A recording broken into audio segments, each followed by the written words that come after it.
stop measuring your age by the number of candles on your birthday cake, because I'm about to show you that the real measure of how old you are has nothing to do with the year you were born. I'm Dr. William Lee, and in my 31 years practicing medicine, I've sat across from patients who are 65 and already fading. And I have sat across some patients who are 79 and could outperform people half their age. The difference was never luck. It was never genetics. It was a specific set of abilities that science now confirms are the most powerful predictors of longevity, independence, and what researchers call functional vitality. The ability to truly live your life, not just exist through it. Now, a landmark study published by the Journal of the American Medical Association followed over 43,000 adults aged 65 and older for a period of 12 years. What they found was staggering. The individuals who maintained 8 specific physical and cognitive abilities into their 70s and 80s were 67% less likely to enter a nursing facility, 72% less likely to develop dementia, and lived an average of 11 years longer in full independence than those who had lost these abilities. 11 years. Think about what 11 years means. Grandchildren growing up, anniversaries, mornings with coffee and sunlight, and the dignity of doing things for yourself. And I want to tell you right now, number 2 on today's list is going to shock you. It is something almost every doctor overlooks, something no pharmaceutical company will ever profit from, and it is one of the single greatest predictors of whether your brain will still be sharp at 85. So stay with me because you do not want to miss that one. But before we dive into this list, I want to ask you something directly. Leave a comment below and tell me, how old are you right now? And what is the one physical activity you still do that makes you feel most alive? I read every single comment on this channel, every one. Your stories matter to me, and they matter to the thousands of people in this community who need to hear that it is possible to thrive at 70, at 75, at 80, and beyond. We are counting down today from number 8 to number 1, from impressive to extraordinary. If you can still do all 8 of these things, you are not just healthy. You are, in the most literal scientific sense of the word, a rare gem. Let's begin.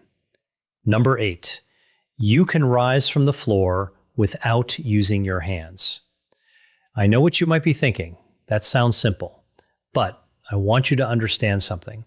This single movement is so predictive of mortality that researchers in Sao Paulo, Brazil, published a study in the European Journal of Preventive Cardiology that tracked 2,002 adults over a period of 6 years.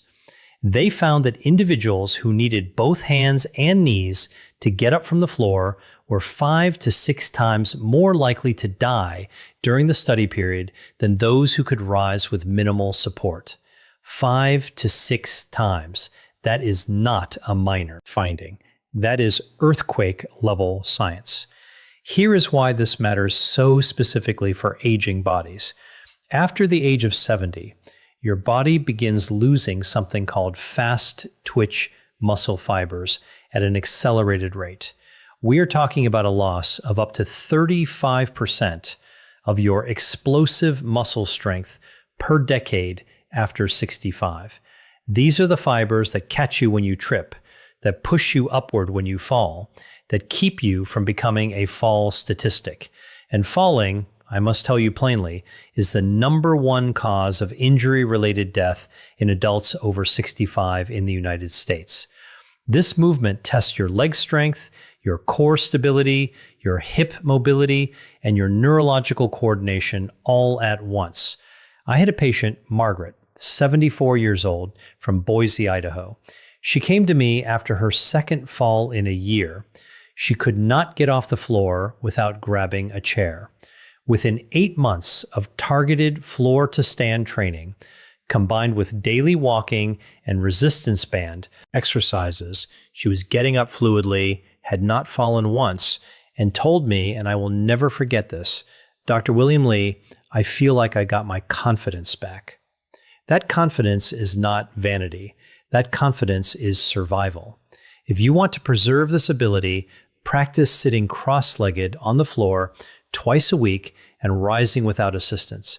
Pair this with leg press movements and vitamin D3 supplementation. Research from Harvard Medical School shows that D3 deficiency dramatically accelerates muscle fiber loss in adults over 65. The scientific references for everything I'm sharing today are in the description below. Number 7, you can balance on one leg for at least 10 seconds with your eyes open. This might feel like a party trick. It is not. The British Medical Journal published a study in 2022 involving over 1,700 adults between the ages of 51 and 75, and they discovered that individuals who could not hold a 10-second one-leg stand had an 84% higher risk of dying from any cause within the next decade. 84%. That number should stop you cold. What is happening in your body during a one-leg balance? Your cerebellum, that is the part of your brain responsible for coordinating movement and spatial awareness, is firing in rapid, intricate patterns. Your inner ear's vestibular system is communicating with your eyes, your joints, and your spinal cord simultaneously. After age 70, this entire system begins to deteriorate unless it is actively trained. Think of it like a telephone network. If the lines are not used regularly, they begin to fray and disconnect. The practical prescription here is straightforward. Stand on one leg while you brush your teeth. Do it every morning, every night, 30 seconds per side. Progress to doing it with your eyes closed, which is significantly more challenging and engages even deeper neurological pathways. Pair your balance training with magnesium glycinate supplementation. Research from the University of Vermont shows magnesium plays a critical role in neuromuscular communication, and 79% of adults over 70 are deficient in it. Magnesium is essentially the mineral that keeps your nervous system's wiring intact. Number 6, you can walk a quarter mile without stopping to rest. A quarter mile is 4 city blocks. It sounds modest, but research from the University of Pittsburgh School of Medicine, following thousands of adults over age 65, found that walking speed and walking endurance are among the most reliable predictors of survival in older adults. More reliable in some analyses than cholesterol levels or blood pressure readings alone. Adults who could not walk a quarter mile continuously had a 40% higher mortality rate over the 6-year study period. Here is a physiology that makes this so profound. After the age of 75, your cardiovascular system begins to lose what scientists call aerobic capacity, the ability of your body to deliver oxygen to muscles efficiently at a rate of roughly 10% per decade. The mitochondria in your muscle cells, think of them as the tiny power plants that generate your energy, begin to decline in both number and efficiency. When you walk regularly, you are literally stimulating the creation of new mitochondria. That process is called mitochondrial biogenesis, and it is one of the most powerful anti-aging mechanisms your body possesses. I want you to try something this week. Walk outside, not on a treadmill, outside, where the terrain is uneven and your brain has to engage with the environment. Walk 4 blocks without stopping. If you can do that, add 1 more block next week.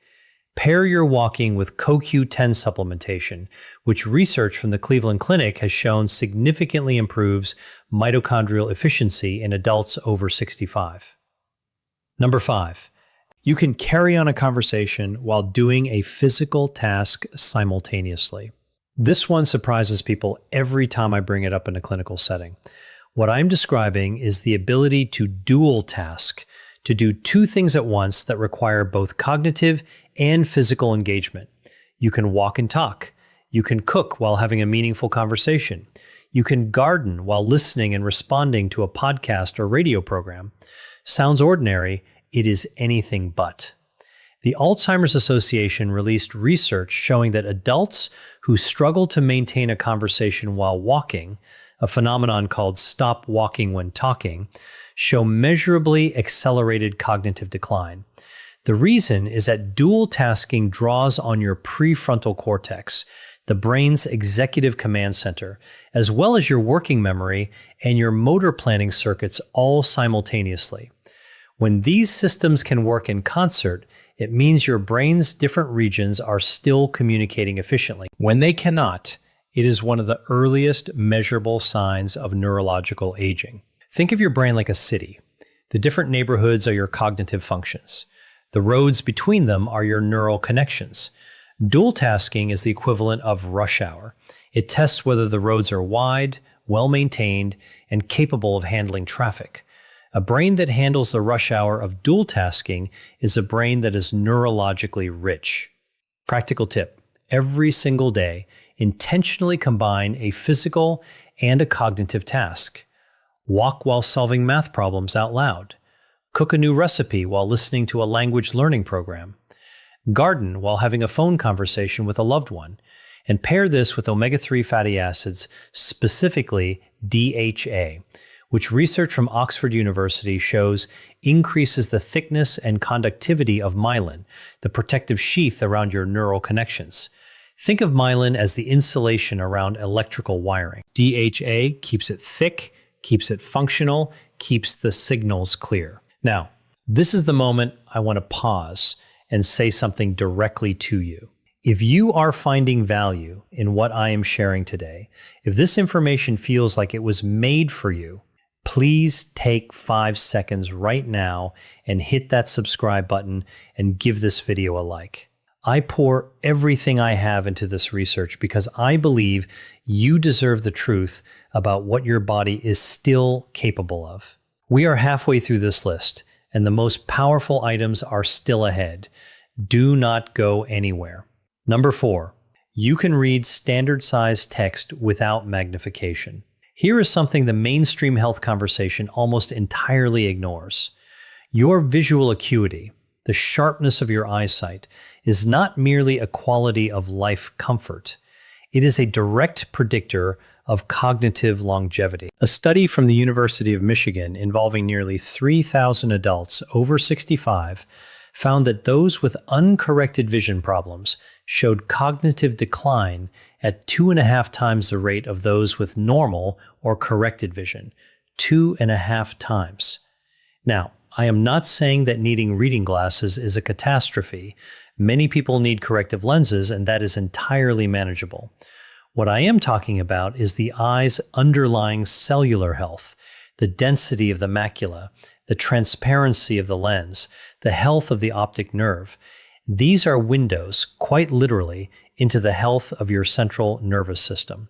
After age 70, the eyes lose between 40 and 60% of their light sensitivity due to the natural narrowing of the pupil and the yellowing of the lens. The retinal cells begin to lose their regenerative capacity. Inflammation, the silent fire that burns through aging tissue, plays a central role in conditions like macular degeneration and diabetic retinopathy, both of which accelerate cognitive decline through mechanisms researchers are still unraveling. What you can do is concrete. Lutein and zeaxanthin, 2 carotenoids found in dark leafy greens like kale and spinach, have been shown in research from the National Eye Institute to reduce the risk of macular degeneration by up to 40%. Pair them with zinc, which acts as a transport mechanism, driving these nutrients directly to retinal tissue. And reduce your screen time in the hour before sleep, as blue light exposure accelerates retinal oxidative stress. Eat your leafy greens every day. Your eyes and your brain are thanking you with every forkful. Number 3, you can recall a short list of items from memory after 30 minutes. A friend tells you they need you to pick up 4 things from the store. 30 minutes later, without writing them down, you can still name all 4.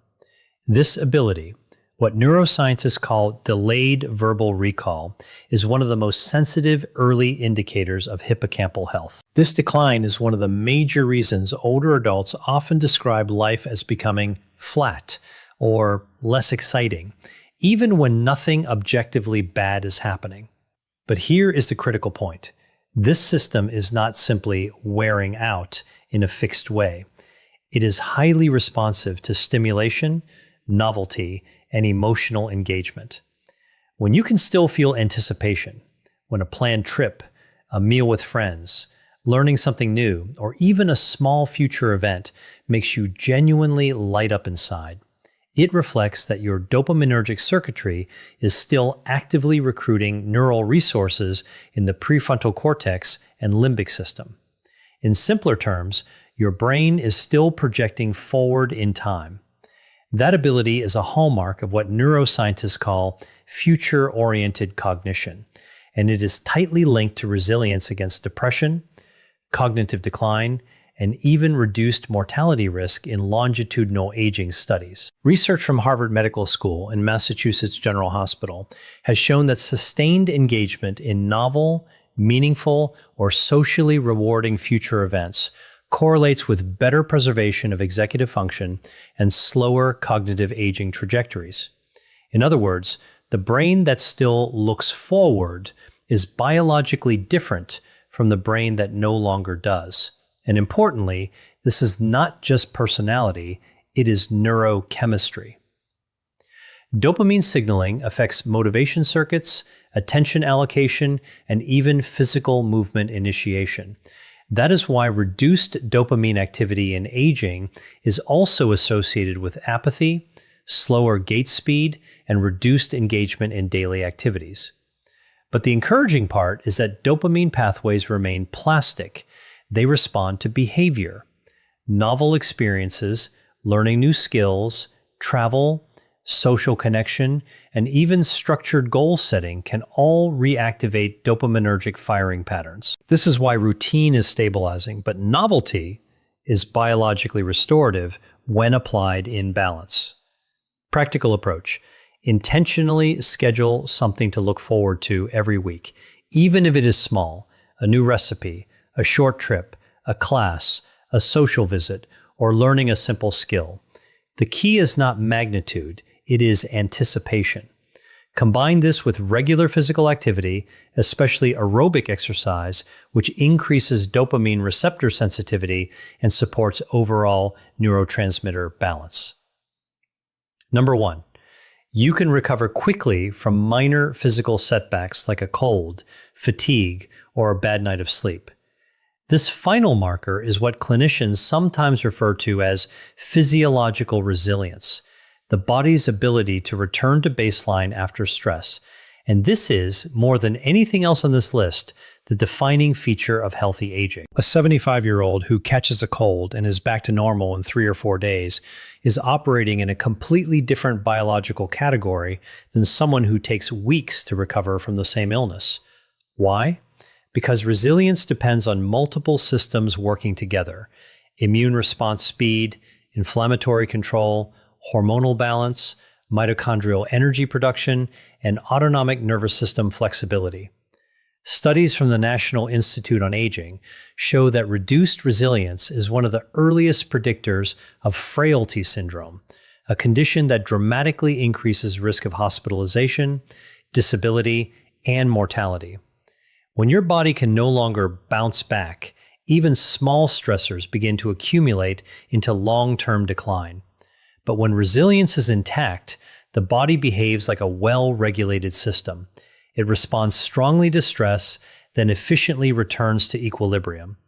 That is the difference between vulnerability and robustness. And here is the most important part. Resilience can be trained. Sleep quality, resistance training, protein intake, stress reduction, sunlight exposure, and social connection all play measurable roles in restoring physiological recovery capacity. Even something as simple as walking daily, maintaining muscle mass, and keeping consistent sleep-wake cycles can significantly improve recovery speed after illness or fatigue. This is why two people of the same age can look radically different biologically. One is aging chronologically, the other is aging functionally. So when you step back and look at this entire list, from balance to strength to memory to motivation to recovery, you start to see the real message.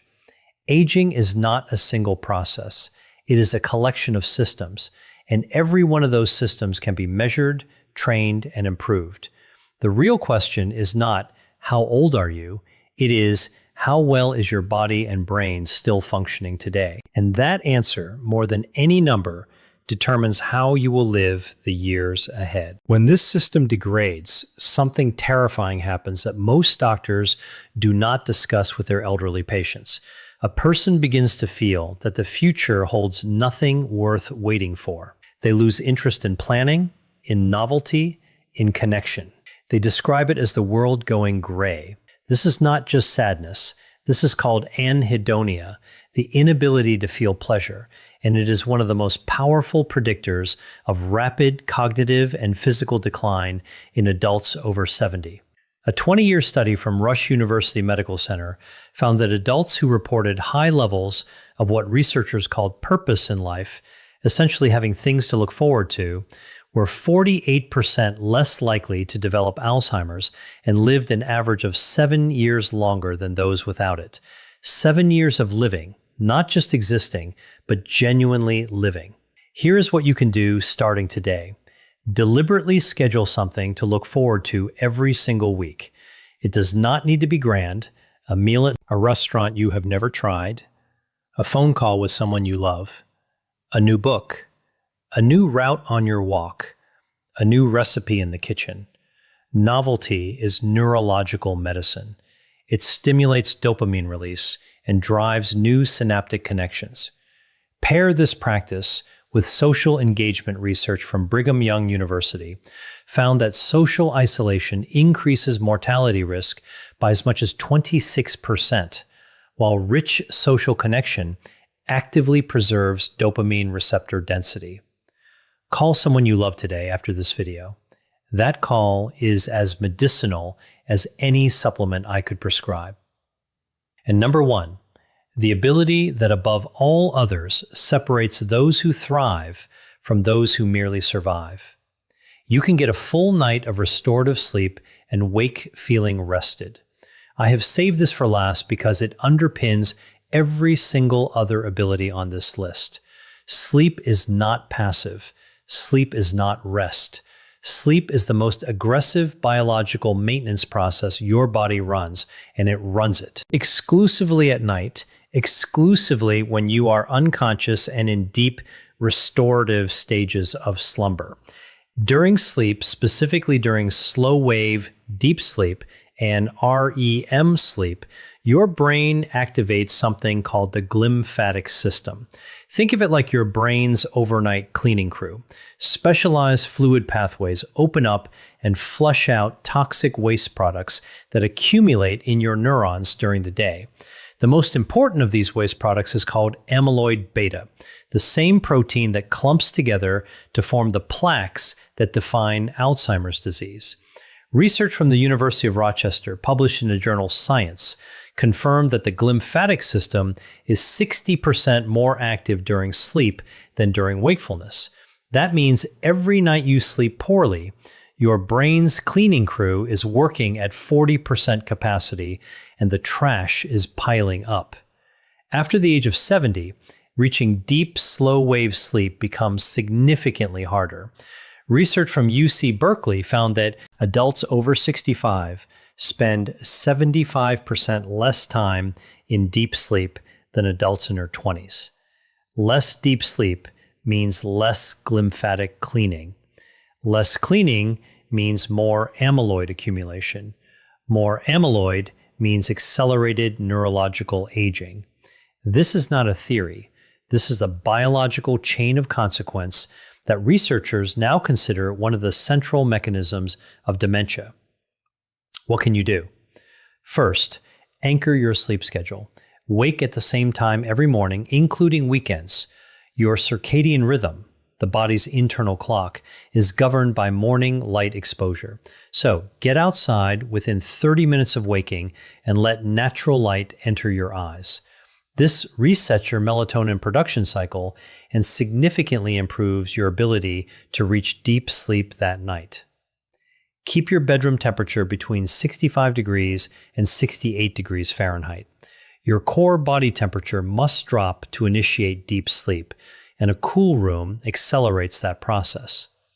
Consider magnesium threonate specifically, a form of magnesium developed at MIT that crosses the blood-brain barrier more effectively than other forms and has been shown in clinical trials to increase slow-wave sleep duration in adults over 60 by an average of 17%. Pair it with glycine. 3 grams taken 30 minutes before bed has been shown in research from the Japanese National Institute of Health to reduce core body temperature and measurably improve sleep quality and next-day cognitive performance. Avoid alcohol within 4 hours of sleep. Despite feeling like it helps you relax, alcohol is one of the most effective destroyers of REM and deep sleep known to science, reducing both by up to 40%, even from moderate consumption. I want to tell you about Patricia, 72, from Portland, Oregon. Patricia came to me exhausted. She had not slept through the night in 4 years. She was developing word-finding difficulties, losing her balance more frequently, gaining weight despite eating carefully. We rebuilt her sleep architecture using the exact protocol I just described. Consistent wake time, morning light, cool bedroom, magnesium 3 and 8 and glycine, no alcohol within 4 hours of bed. Within 60 days, she was sleeping 7 hours continuously. Within 6 months, the word-finding difficulties had largely resolved, her balance improved, she lost 11 pounds without changing her diet significantly. Patricia's story is not unique. I have seen variations of it dozens of times. Sleep is not a luxury for older adults. Sleep is the master medicine that makes every other intervention work. And now I want to bring you back to this moment because I believe you have just been given something rare. Not just information, but a map. A map of what your body is still capable of and what it needs from you to stay capable for years to come. If you are 70 or 75 or 80 years old and you can still rise from the floor, still balance on one leg, still walk without stopping, still think and move at the same time, still see clearly, still remember, still feel excitement about tomorrow, still sleep deeply, and wake with energy, you are not just surviving. You are among the rarest category of human beings on Earth. You are proof of what is possible. And if some of these abilities have dimmed, I need you to hear me clearly. It is not too late. The science is unambiguous on this point. The human body, even at 75, even at 80, retains an extraordinary capacity for adaptation, for growth, for recovery, when it is given what it needs. Independence is not just a practical matter. It is dignity. It is the ability to pour your own coffee in the morning, to drive yourself to visit someone you love, to look in the mirror and know that the person looking back is still fully, vibrantly alive. That is worth everything, and you are worth everything. If this video gave you something today, information, hope, or even just a reminder that your body is worth fighting for, please subscribe to this channel and share this video with someone you love who is in this season of life. We are building something here, a community of people who refuse to accept that aging means diminishing. And your presence in it matters. And before you go, I want to hear from you. Which of these 8 abilities surprised you the most? And which one are you going to start working on this week? Tell me in the comments. I will read every single one because this conversation, your story, is exactly why I do this work. I'm Dr. William Li. Take care of yourself today because you are worth it.